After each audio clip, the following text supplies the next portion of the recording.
You eat one almost every single morning. You grab it off the shelf on your way out the door because the box says whole grain, protein-packed, or made with real fruit. It feels like a smart choice, a responsible choice. But here is a question that should make you a little uncomfortable. What if the bar sitting in your hand right now is chemically closer to a candy bar than a health food, and the label was engineered on purpose so you would never notice? In the next 35 minutes, we are going to expose 12 of the most popular breakfast bars sold in grocery stores today. We'll break down exactly why nutrition researchers, registered dietitians, and food industry insiders consider them nutritional traps hiding behind clean packaging. Then, once you understand the pattern, we're going to show you 8 bars that actually deliver on their promises. Bars that hold up when you flip the box over and read the fine print. Some of what you're about to hear comes from peer-reviewed nutrition journals.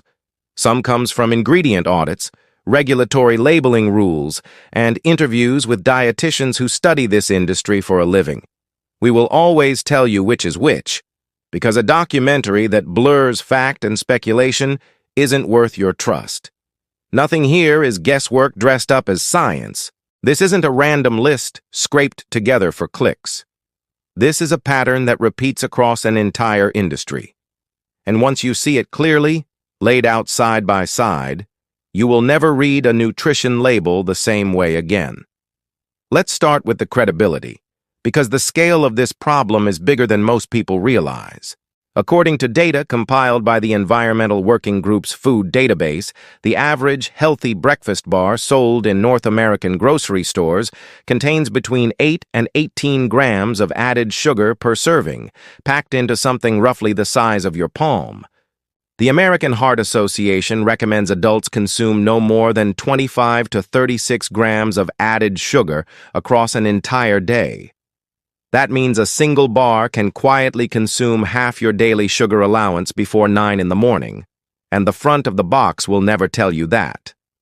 A 2019 study published in the journal Nutrients analyzed 61 commercially available granola and cereal bars and found that nearly 70% qualified as high sugar under World Health Organization standards, despite most of them carrying some form of health-related marketing claim on the packaging. Words like natural, wholesome, and energy appeared constantly. Actual nutritional performance rarely matched the language. But that's only the beginning. What makes this genuinely alarming isn't just the raw sugar content. It's the deliberate engineering behind how that sugar gets hidden from you. Stay with me, because by the end of this video, you'll be able to read any nutrition label in under 10 seconds and instantly know whether a bar is a trap or a genuine choice. Think about what a breakfast bar actually represents in your life. It's not just a snack. For millions of people, it's the entire nutritional foundation of the first 6 hours of their day, eaten in a car, at a desk, or walking to catch a train. There is no meal after it to correct for its weaknesses until lunch.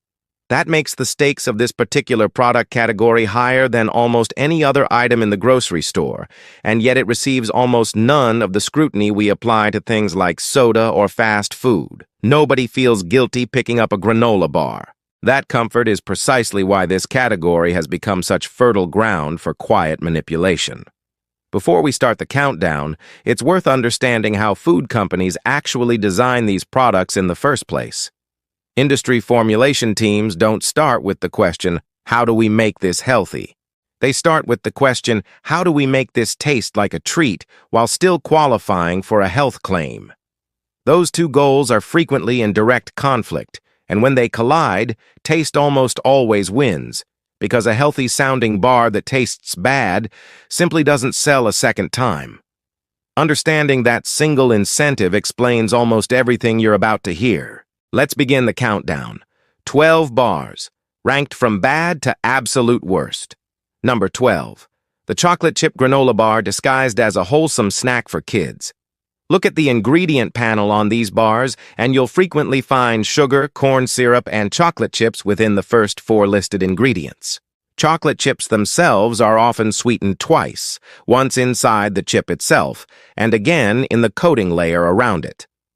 Registered dietitian and author Lisa Young has pointed out in multiple public interviews that when a single product lists 3 or more distinct sweetening agents, it functions as a dessert wearing a health halo, regardless of what the front of the package claims. The emotional hook here is nostalgia and convenience. These bars are marketed with cartoon packaging, positioned directly at children's eye level in the grocery aisle, and normalized as an acceptable breakfast from an extremely early age. That is precisely where lifelong sugar habits quietly begin to form, long before a child is old enough to question them. But there's a deeper problem underneath this one, and it's structural rather than accidental. Number 11. The protein bar that is really a candy bar wearing a gym membership.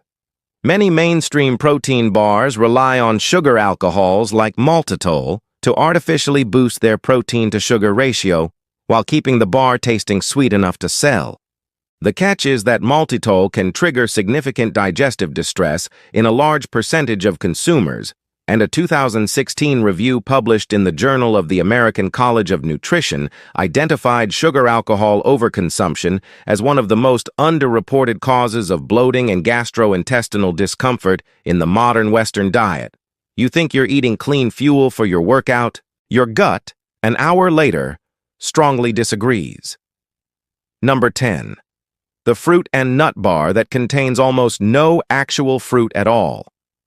Look closely at the label, and you'll often find fruit puree concentrate positioned near the top of the ingredient list, right where it can catch your eye. Fruit concentrate is nutritionally similar to sugar syrup. During processing, much of the fiber and nutrient structure naturally present in whole fruit is stripped away, leaving behind a sweet, calorie-dense liquid with little of the original benefit. A nutrition analysis, conducted by researchers at Tufts University, found that fruit concentrates can spike blood sugar nearly as fast as refined table sugar, despite most consumers instinctively assuming that the word fruit on a label automatically signals something healthy. The word does the marketing work. The actual chemistry tells a very different story. What happened next, across this entire industry, is even more revealing than any single ingredient swap. As health-conscious consumers began demanding cleaner labels, many manufacturers didn't reformulate their products to actually remove sugar. They simply renamed it. Number 9. The bar sweetened with organic cane sugar instead of the plain word sugar. This sounds cleaner. It sounds more artisanal. Chemically, it is nearly identical to refined white sugar.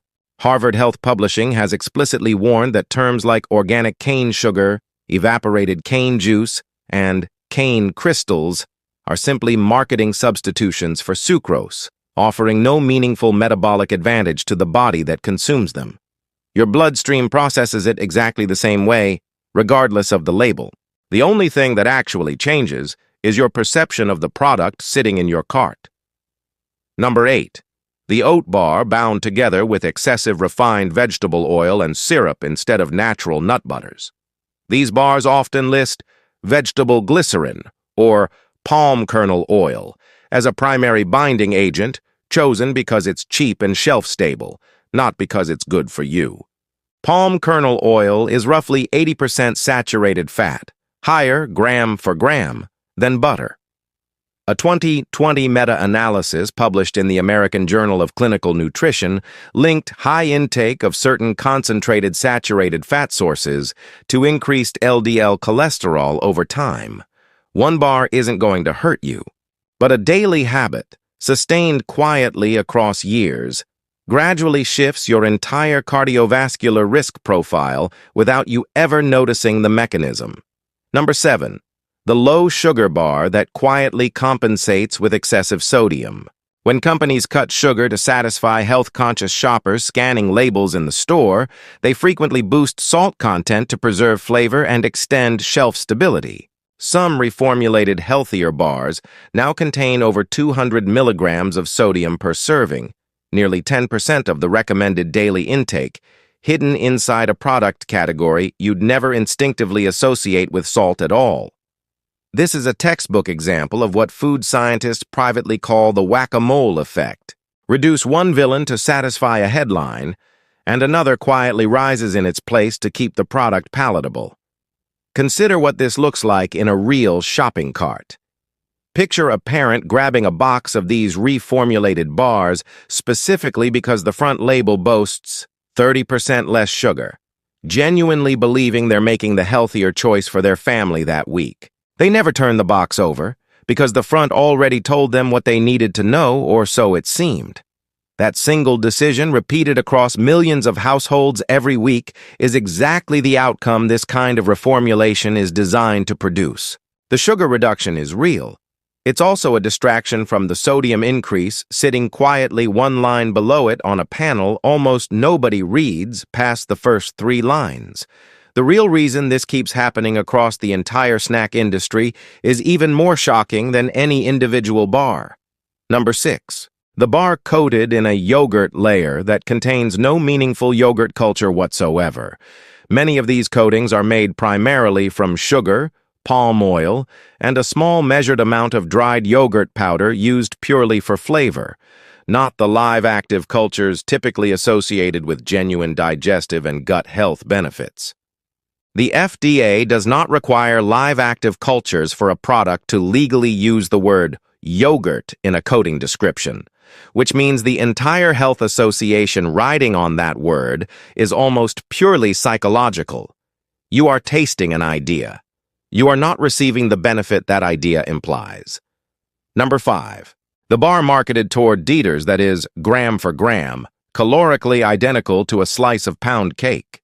A side-by-side comparison conducted by independent nutrition analysts and later cited in consumer advocacy reporting found that some diet-friendly bars matched or even exceeded the calorie density of dessert category baked goods. Once you account for serving size manipulation, specifically, bars deliberately sized so that the listed 1 serving quietly represents only half of what most real people actually consume in one sitting.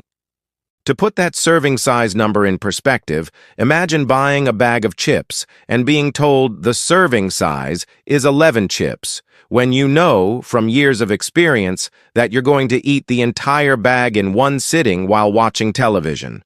Nobody actually eats 11 chips and stops. The same psychology applies to a breakfast bar sized to look like a single self-contained snack.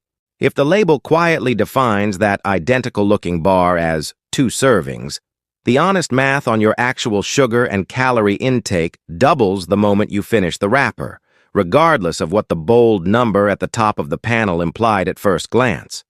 Stay with me, because the biggest revelation of this entire investigation is still ahead, and it involves something almost nobody in a grocery store ever bothers to check: the serving size trick itself. Number 4. Bars that use a serving size deliberately smaller than any realistic single portion, purely to make the sugar and calorie numbers appear more favorable on the front-facing label. This tactic is completely legal. Regulatory nutrition labeling standards allow companies broad discretion to define their own serving size as long as it falls within a defensible range, and, unsurprisingly, many brands consistently choose the smallest number the rules will allow. If a package technically contains 2 servings, but is realistically eaten as one continuous snack, the true sugar and calorie intake can be nearly double what the front label visually implies at a glance.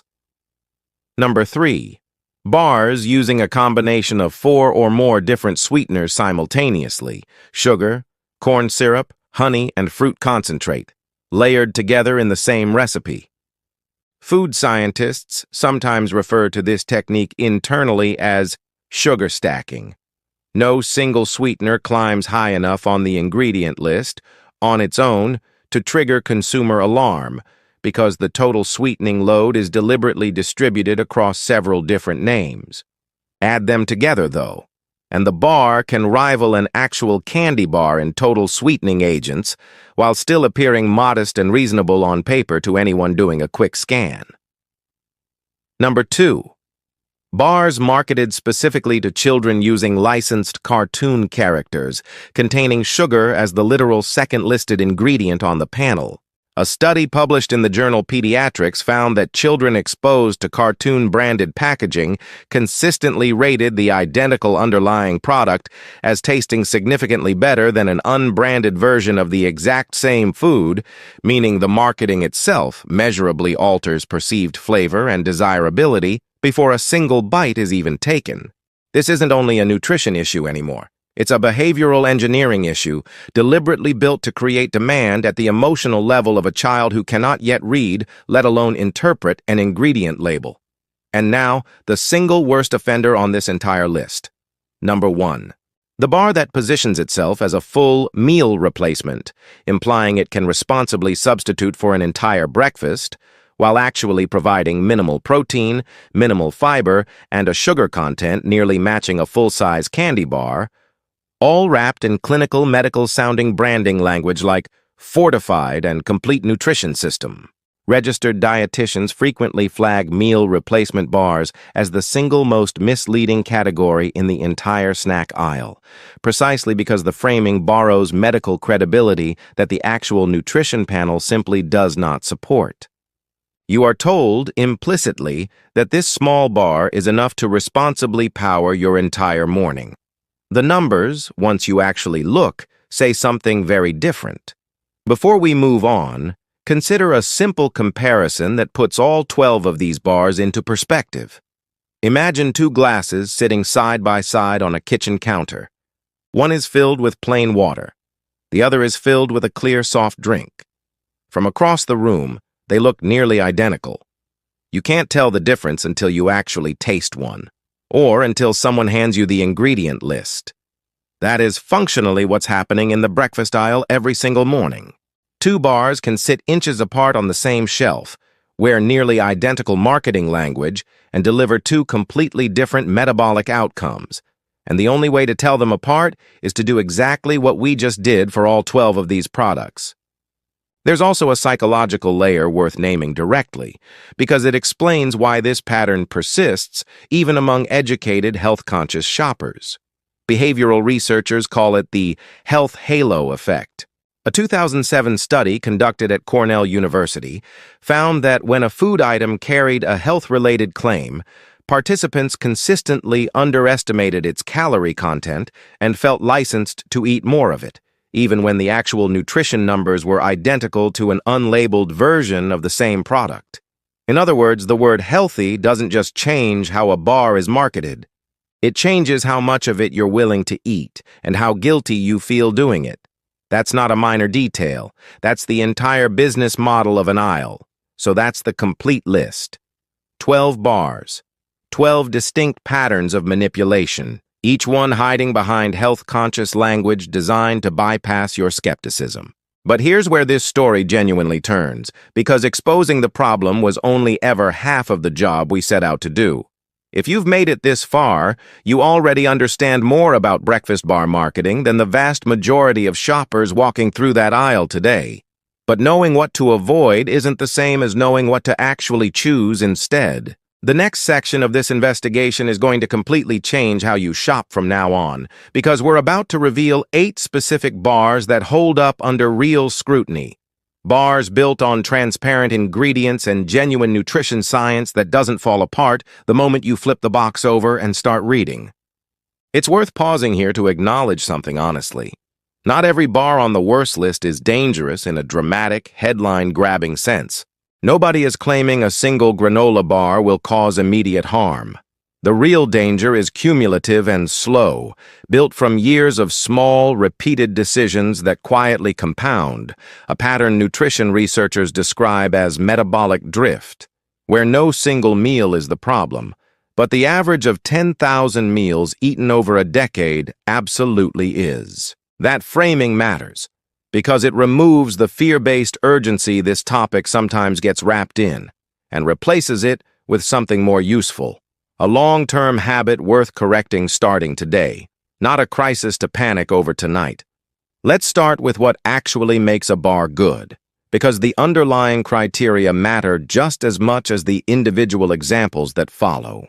Nutrition researchers broadly agree on 4 measurable benchmarks worth memorizing. First, fewer than 8 grams of added sugar per serving. Second, at least 5 grams of fiber, which meaningfully slows sugar absorption and supports digestive health.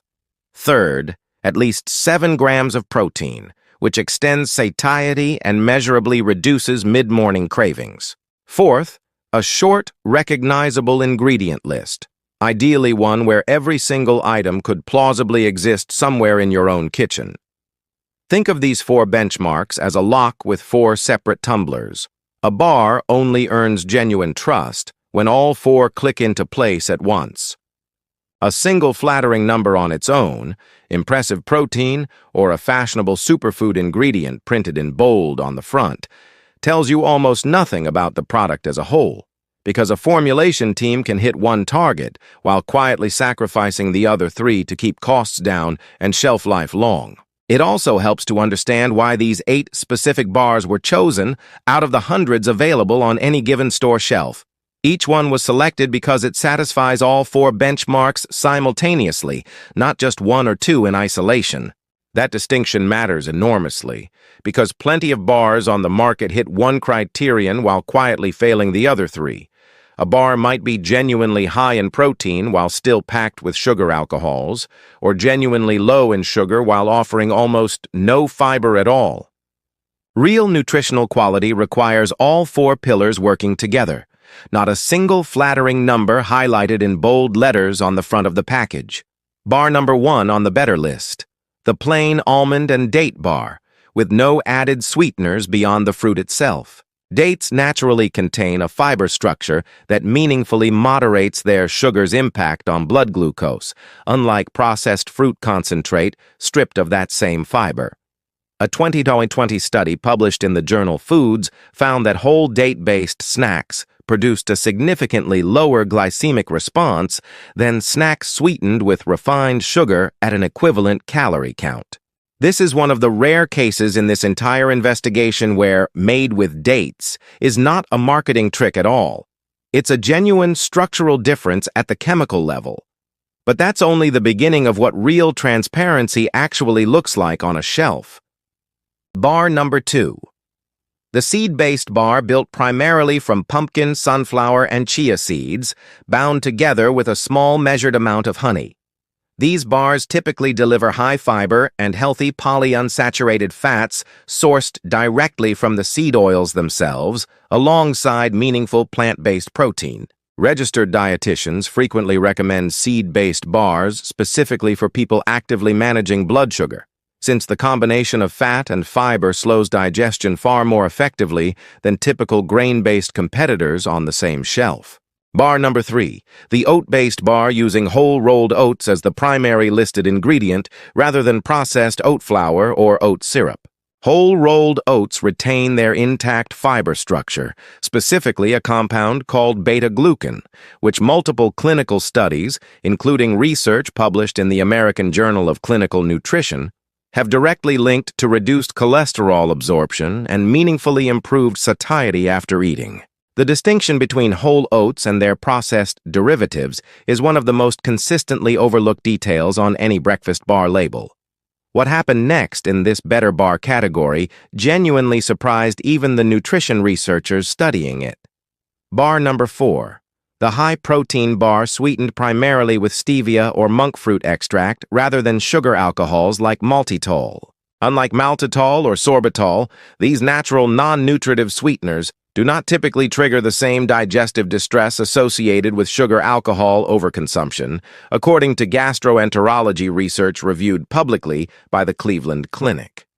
This makes them a meaningfully gentler option for anyone already sensitive from years of eating processed protein bars. Bar number 5. The nut butter bar using a single-named nut butter, almond or peanut clearly stated, as the primary binding ingredient instead of palm oil or vegetable glycerin. Nut butters provide monounsaturated fats consistently associated with cardiovascular benefits, according to long-term cohort data published by Harvard School of Public Health tracking hundreds of thousands of participants over decades. When a bar's second-listed ingredient is a real, named nut butter rather than an industrial processing oil, the entire fat profile of the product shifts meaningfully in your favor. Bar number 6. The coconut and cacao nib bar, which uses unsweetened cacao nibs instead of standard processed chocolate chips. Cacao nibs retain flavonoid compounds that are largely destroyed during the industrial refining process, typically used to manufacture conventional chocolate chips. Research published by the American Chemical Society has shown that minimally processed cacao retains significantly higher antioxidant activity than conventional chocolate, giving this particular swap a genuine functional advantage rather than simply a cosmetic marketing one. Coconut, meanwhile, contributes medium-chain triglycerides, a type of fat metabolized somewhat differently by the liver than the long-chain fats found in most processed vegetable oils, and preliminary research summarized by the Cleveland Clinic suggests these fats may be associated with more stable, sustained energy compared to the sharper energy spike and subsequent crash typical of sugar-heavy alternatives. The real reason these 8 bars actually work is even more encouraging than any single one of their ingredients. It's the underlying philosophy connecting all of them. Bar number 7. The whole grain bar using ancient grains like quinoa or amaranth instead of standard refined oat flour. These grains carry a more complete amino acid profile than typical oats, meaning they contribute meaningfully more usable protein per gram, according to comparative grain analyses published in the USDA's own nutrient database. It's a small, almost invisible ingredient swap with a measurable real nutritional upgrade attached to it. And bar number 8, the final entry, and arguably the gold standard of this entire category. The homemade style bar, made literally in your own kitchen using rolled oats, a single named nut butter, a modest measured amount of honey, and whatever mix-ins you personally choose.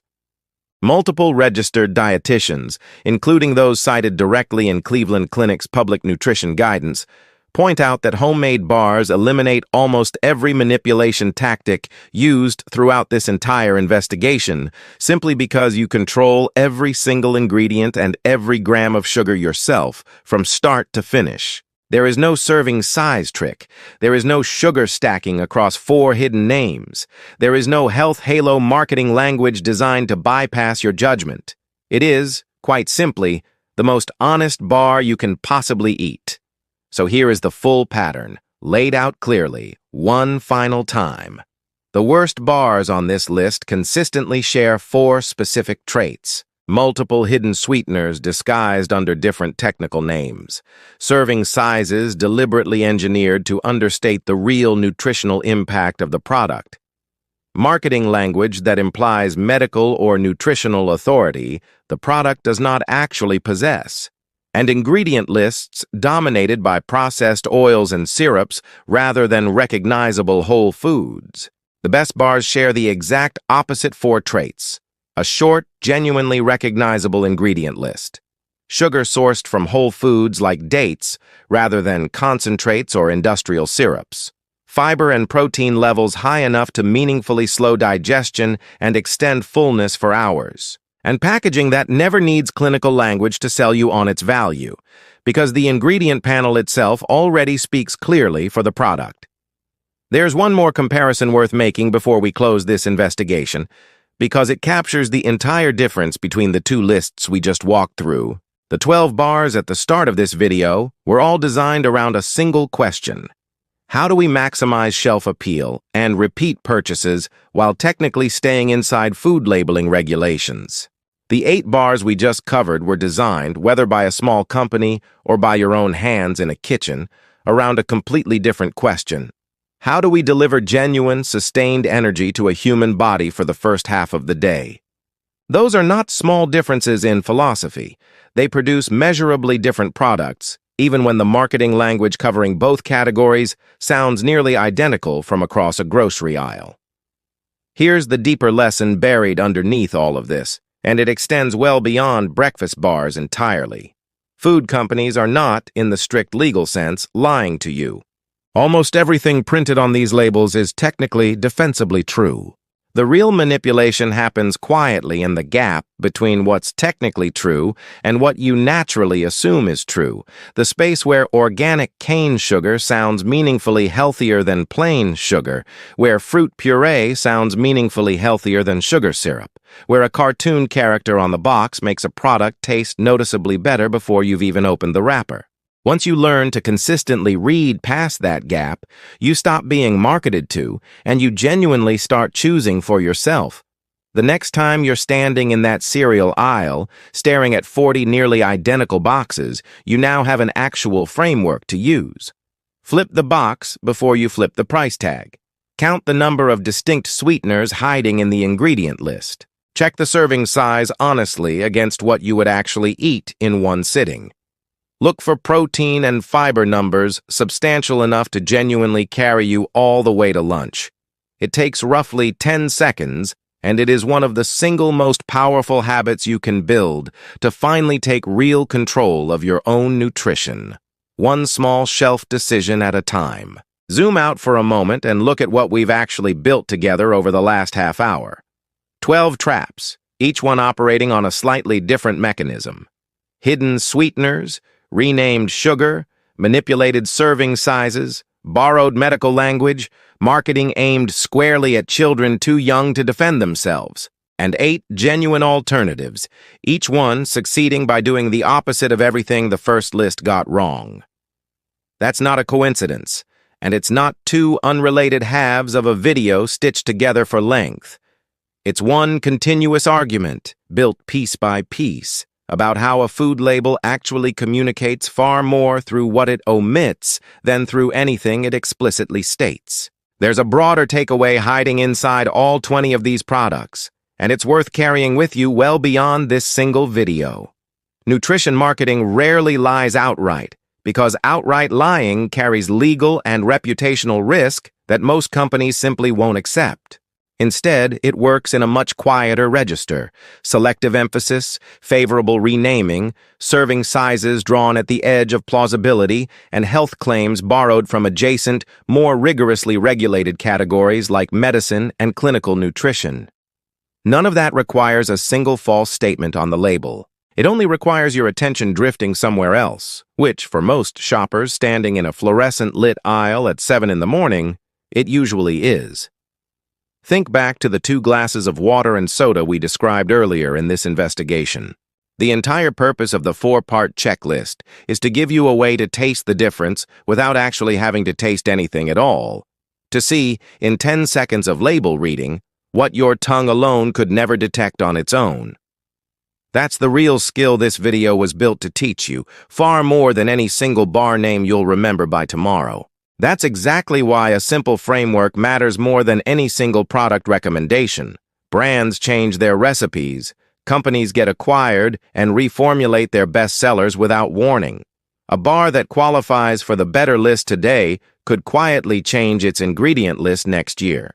What doesn't change is the 4-part checklist we walked through together: sugar under 8 grams, fiber over 5 grams, protein over 7 grams, and an ingredient list short enough to actually read out loud in one breath. Memorize that checklist, and you will never need another video like this one to shop confidently again. If this video changed the way you're going to shop tomorrow morning, that's genuinely the entire point of making it. Let us know in the comments which bar on this list surprised you the most, the one you always assumed was healthy, or the better alternative you're planning to try next. If you found this breakdown useful, consider subscribing, because we're breaking down the hidden truth behind everyday food choices just like this one, every single week, using the same evidence-based approach you just watched. Thanks for staying with us through this entire investigation, and we'll see you in the next one.